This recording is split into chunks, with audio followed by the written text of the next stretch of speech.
தமிழுக்கு மமதென்று பேர், அந்த தமிழ் இன்ப தமிழ் எங்கள் உயிருக்கு நேர் என்ற அழகு தமிழின் பெருமையை பேசும் வரிகளையும், புதியதொரு உலகம் செய்வோம், கெட்ட போரிடும் உலகத்தை வேரோடு சாய்ப்போம் என்று எழுச்சி மிகுந்த வரிகளையும், எங்கள் வாழ்வும் எங்கள் வளமும் மங்காத தமிழ் என்று சங்கே முழங்கு, எங்கள் பகைவர் எங்கோ மறைந்தார் இங்குள்ள தமிழர்கள் ஒன்றாதல் கண்டே என்னும் போர் பாடலையும், பொங்கு தமிழருக்கு இன்னல் விளைத்தால் சங்காரம் நிசமென்று சங்கே முழங்கு என்ற வெற்றி பாடலையும், தூங்கும் புலியை பறைகொண்டு எழுப்பினும் தூய தமிழரை தமிழ் கொண்டு எழுப்பினும் என்ற எழுச்சி முரசு குட்டியும், வாழ்க வாழ்கவே வாழ்க வாழ்கவே வளமார் எமது திராவிட நாடு என்று திராவிட பண்பாடியும் காலத்தினை வென்ற பாடல்களை நமக்கு தந்தவர் பாவேந்தர் புரட்சி கவிஞர்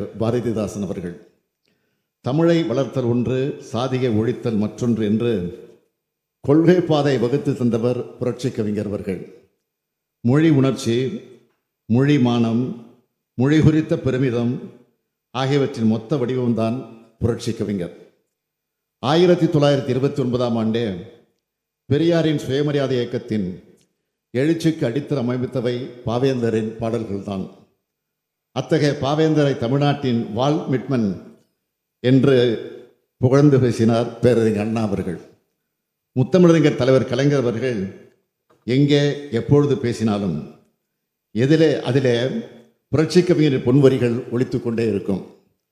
1990ஆம் ஆண்டு பாவேந்தரின் படைப்புகளை முத்தமிழறிஞர் தலைவர் கலைஞர் அவர்கள் நாட்டுடைமை ஆக்கினார்கள்.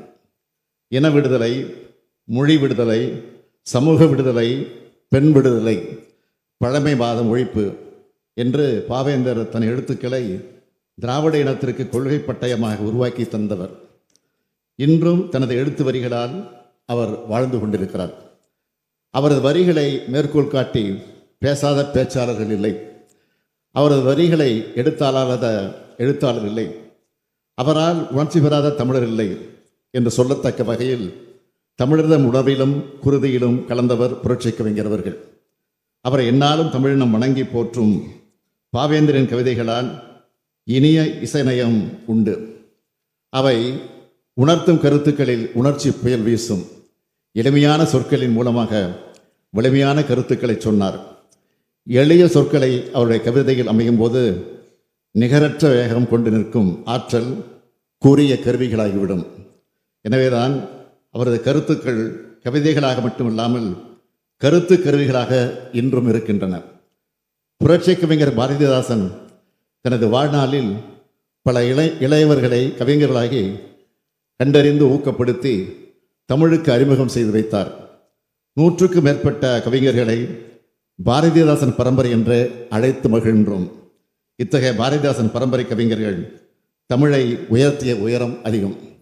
இத்தனை சிறப்புக்குரிய தமிழ்தாயின் தவப்புதல்களில் ஒருவரான பாவேந்தரின் பிறந்த நாளை முன்னிட்டு வரும் ஏப்ரல் 29 முதல் மே 5 வரை ஒரு வார காலத்திற்கு தமிழ் வார விழா கொண்டாடப்படும் என்பதை இந்த பேரவையில் அறிவிப்பதில் மகிழ்ச்சி அடைகிறேன்.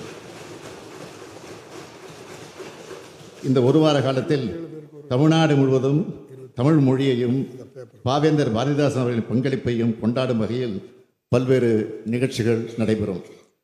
கவியரங்கங்கள் மற்ற இலக்கிய கருத்தரங்கங்கள் எல்லாருக்கும் எல்லாம் என்று இருப்பதான இடம் நோக்கி நடக்கின்றது இந்த வையம் என்ற பாவேந்தரின் கவிதை வரிகளை மையப்படுத்தி அனைத்து மாவட்டங்களிலும் கவியரங்கங்கள் மற்றும் கருத்தரங்கங்கள் நடைபெறும்.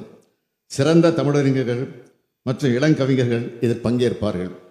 பாரதிதாசன் இளம் படைப்பாளர் விருது, தமிழ் மொழியில் சிறந்து விளங்கும் இளம் எழுத்தாளர் கவிஞர் ஒருவருக்கு பாரதிதாசன் இளம் படைப்பாளர் என்ற விருது வழங்கப்படும்.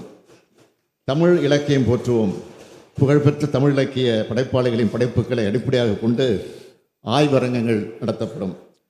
பள்ளிகளில் தமிழ் நிகழ்ச்சிகள், மாணவர்களிடையே தமிழ் மொழியின் பெருமையை எடுத்துரைக்க பேச்சு, கட்டுரை, கவிதை போட்டிகள் நடத்தப்பட்டு பரிசுகள் வழங்கப்படும். தமிழ் இசை மற்றும் கலை நிகழ்ச்சிகள், தமிழ் இசை, நடனம் மற்றும் மரபு கலைகளை மையப்படுத்திய கலை நிகழ்ச்சிகள் மாநிலம் முழுவதும் நடைபெறும். இது போன்ற தமிழ் நிகழ்ச்சிகள் மூலமாக பாவேந்தர் பிறந்தநாள் தமிழ் மணக்கும் வாரமாக கொண்டாடப்படும். மாண்புமிகு பேரவைத் தலைவர் அவர்களே, தமிழ் வார விழா நமது மொழியின் பெருமையை உலகிற்கு எடுத்துரைப்பதற்கு இது ஒரு நல் வாய்ப்பாகும். பாவேந்தரின் கவிதைகளை நாளும் படிப்போம். நானிலம் முழுவதும் அவரின் சிந்தனைகளை பரப்புவோம். தமிழ் மொழியை அடுத்த தலைமுறைகளுக்கும் எடுத்துச் செல்வோம். வீழ்ச்சியுறு தமிழகத்தில் எழுச்சி வேண்டும் என்றார் பாவேந்தர்.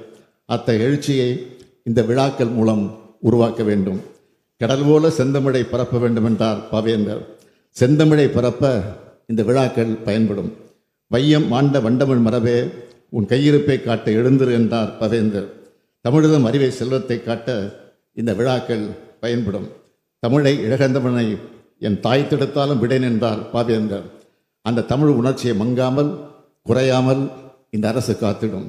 பாவேந்தரை கொண்டாடும் விழாவில் அனைவரும் திரளாக பங்கேற்று தமிழின் புகழை உயர்த்துவோம் என்று கூறி, தமிழ் வாழ்க, தமிழ்னு ஓங்குக என்று முழங்கி அமர்கிறேன். நன்றி.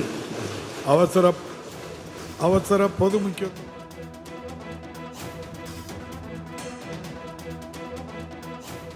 அவர்கள் அவசர பொது முக்கியத்துவம் வாய்ந்த நிகழ்வினை மாண்புமிகு ஊரக வளர்ச்சித்துறை அமைச்சர் அவர்களின் கவனத்திற்கு கொண்டு வருவார். மாண்புமிகு உறுப்பினர் திரு ஆர் ராதாகிருஷ்ணன்.